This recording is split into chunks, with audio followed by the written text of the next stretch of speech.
देखिए हम अपना पार्ट 3 है, पार्ट 3, ठीक है। इसमें हम शुद्ध उच्चारण और उसके उद्देश्य, शुद्ध उच्चारण करते हैं तो उसके कारण क्या हैं और उनका दूर किस तरीके से कर सकते हैं, ये हम कर चुके हैं।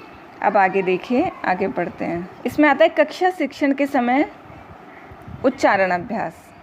क्या कराना है कि जब भी हम उच्चारण शिक्षण का उपयुक्त अवसर प्राथमिक स्तर है।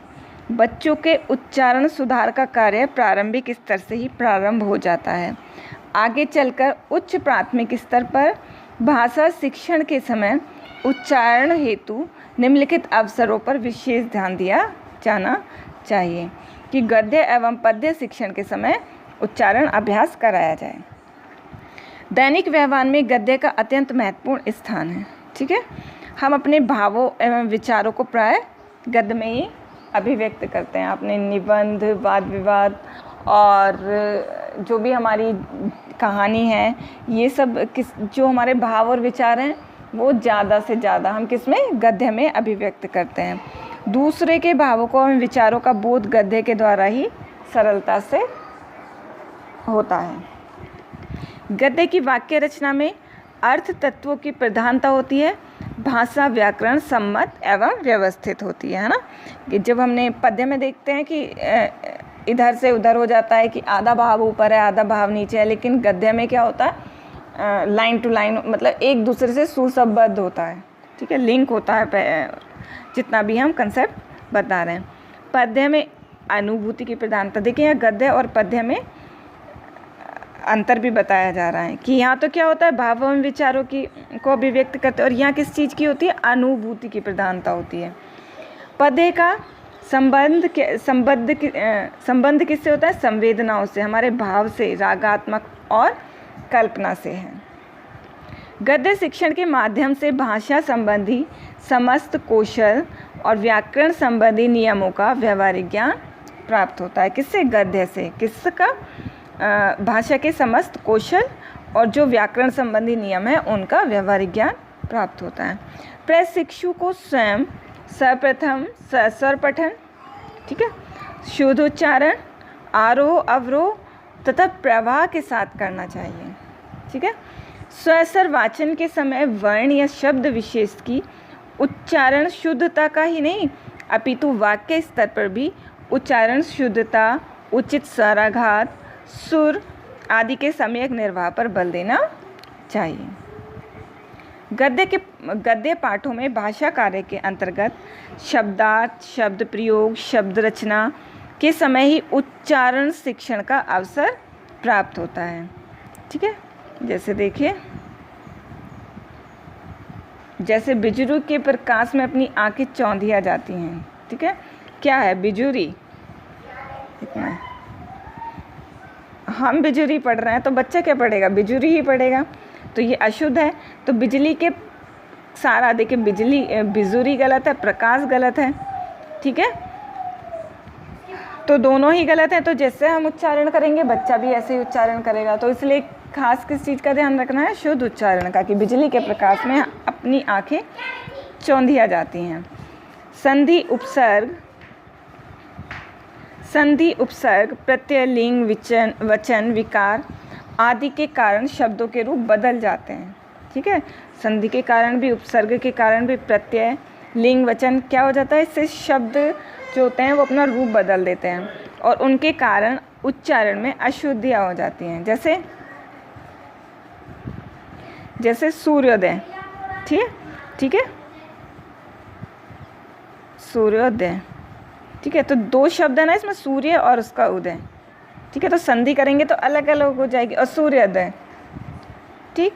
उपसर्ग विहार, प्रसार, लिंग, हाथ, मतलब क्या होता है, हाथी में दोनों, जो मतलब दोनों लिंग आते हैं, महिला और पुरुष दोनों को ही क्या किया जाता है, हाथी। तो सब वचन सभी लोगों का कहना है, ये सभी लोग कहते हैं। तो इस तरह से जो हम अशुद्धियाँ करते हैं, ठीक। कविता शिक्षण के संबंध में प्रशिक्षुओं के लिए, मतलब ये प्रशिक्षु के लिए है, बच्चों के लिए नहीं है, जो आपके लिए है। कविता शिक्षण के समय कविता के पूर्व संबंधित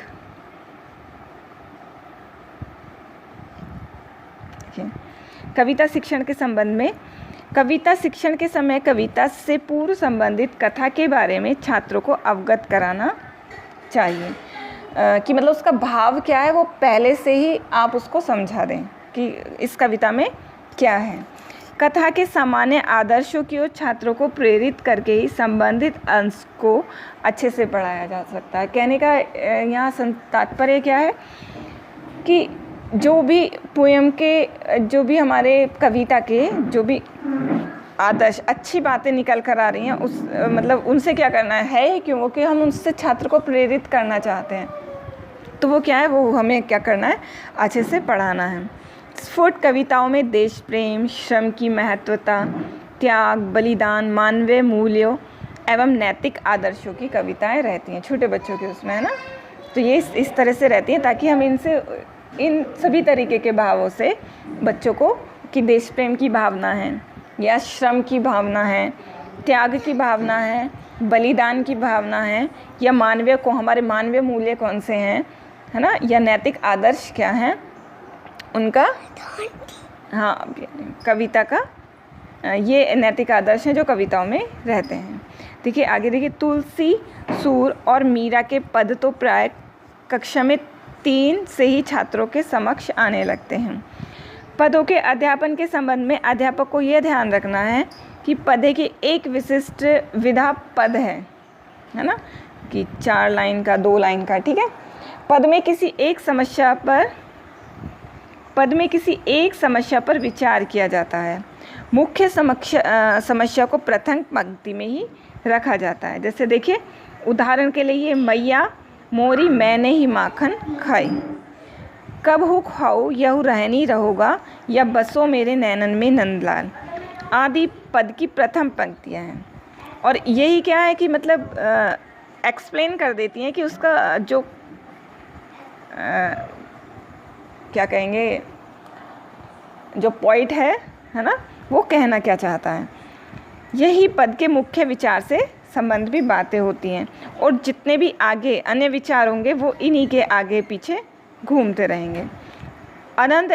अंत इसका समाधान आता है। लास्ट में क्या, स्टार्टिंग में क्या आती है, वो जो समस्या रहती है, या हमारे भाव क्या है, हमारे कहने का तात्पर्य क्या है, या हमारी कविता में बीच में क्या आने वाला है, ठीक है।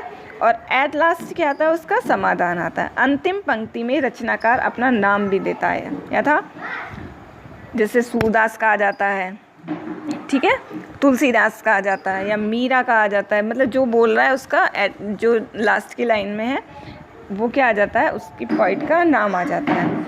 कविता पढ़ाने के पूर्व उस कविता के संपूर्ण परिवेश से छात्र को अवगत कराना आवश्यक होता है।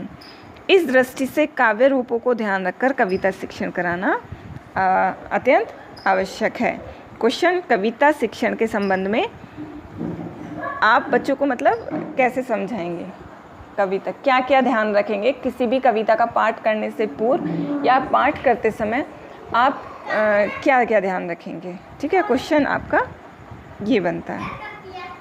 अब देखिए उद्देश्य क्या है, प्राथमिक उद्देश्य क्या होंगे, कि जब हम प्राथमिक स्तर पर बताएंगे अलग अलग हो जाएंगे ना, प्राथमिक पर अलग हो जाएंगे, माध्यमिक पर अलग हो जाते हैं और उच्च स्तर पर अलग हो जाते हैं। देखिए शब्दों का स्पष्ट एवं मानक उच्चारण, ठीक है, इनका ध्यान रखेंगे। भावनाकुल वाचन, जो उसके भाव हैं उनके अनुकूल हम उनका वाचन करेंगे। गति एवं प्रवाह के साथ वाचन की योग्यता, ठीक है। छोटे बच्चों के लिए लिखे गए गीतों को स्वयं पढ़ने और उन्हें कंठस्थ कराना, मतलब उनको याद कराना। अन्य बच्चों के समक्ष सुनाने की योग्यता विकसित करना, अन्य बच्चों के समक्ष भी सुनाने की योग्यता विकसित करना। क्यों करा रहे हैं हम इसे, उसकी जो संकोच जो झिझक है उसको भी तो दूर करना, उसमें कॉन्फिडेंस लाना है, ठीक है। तो इससे क्या होगा, अन्य बच्चों के समक्ष सुनाने की योग्यता विकसित करना। कविता को व्यक्तिगत तथा समूह के साथ हाव भाव आरोह अवरोह के साथ सुनाने की भी योग्यता विकसित करना, मतलब उसको अकेले भी सुनाए वो और समूह में भी एक साथ सुनाएं। कविता को नाटकीयता के साथ सुनाने की दक्षता विकसित करना। ठीक है, अंगद रावण संवाद और परशुराम लक्ष्मण संवाद, सूरज और हवा आदि कविता के कलात्मक संवाद को भावात्मक अंदाज में सुनाने की दक्षता विकसित करना।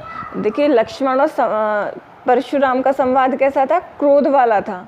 ठीक है, वो क्रोधित होकर एक दूसरे से बात कर रहे थे, तो वही चीज़, वही उनके भावों में आए। बच्चा भी कुछ इस तरह से ही अपने जो भी वो कहना चाह रहा है वो इसी वे में कहे। ठीक है, अब देखिए पूर्व माध्यमिक स्तर पर क्या होगा। पूर्व माध्यमिक स्तर पर देखिए, ठीक है, प्राथमिक स्तर की योग्यता को क्रमश, जो भी हमने पहले सब वो तो ध्यान उनका तो हमें रखना ही, वो तो सब चीज़ें बातें ध्यान रखनी ही रखनी है। दूसरा, कठिन शब्दों के उच्चारण का समुचित अभ्यास कराना। जितने भी कठिन शब्द आए हैं, क्योंकि बच्चा ऑब्वियसली गलत करेगा, उनको बोलेगा गलत, तो उनका समुचित अभ्यास कराना। उच्चारण विषयक त्रुटियों को सुधार करना।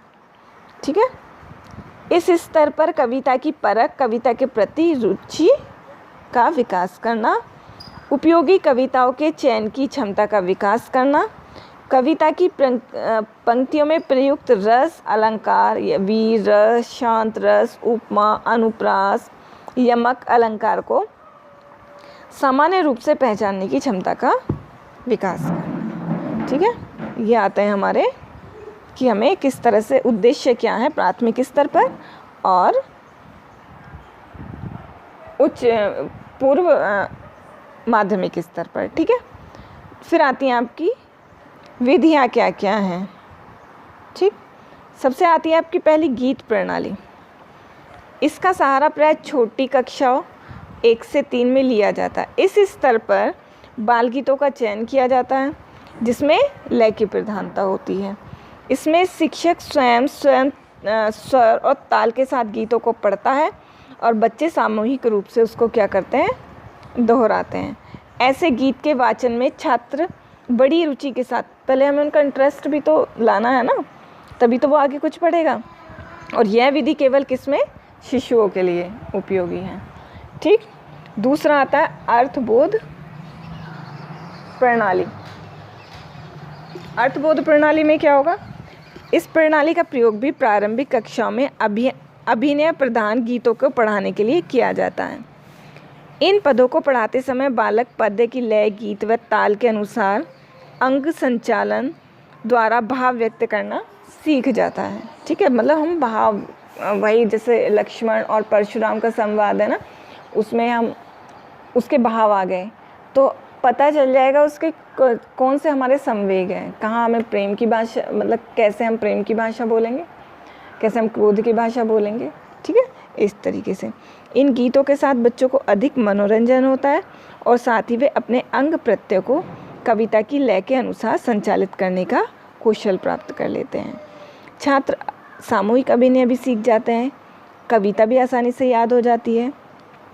शिक्षक भी विशेष कुशलता की आवश्यकता होती है। ठीक है, ये ऐसे ही मत समझिए, इसके लिए बहुत कुशलता की ज़रूरत होती है। कभी आप ये सोचे बहुत आसानी से करा देंगे।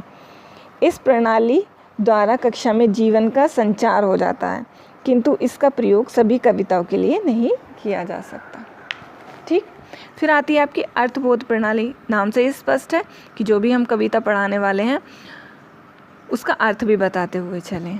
ठीक है, जब तो बच्चा उसको अर्थ ग्रहण करने की क्षमता विकसित होगी। इसमें शिक्षक स्वयं कविता के कुछ अंशों को पढ़ाते हुए उसका अर्थ बताता चले।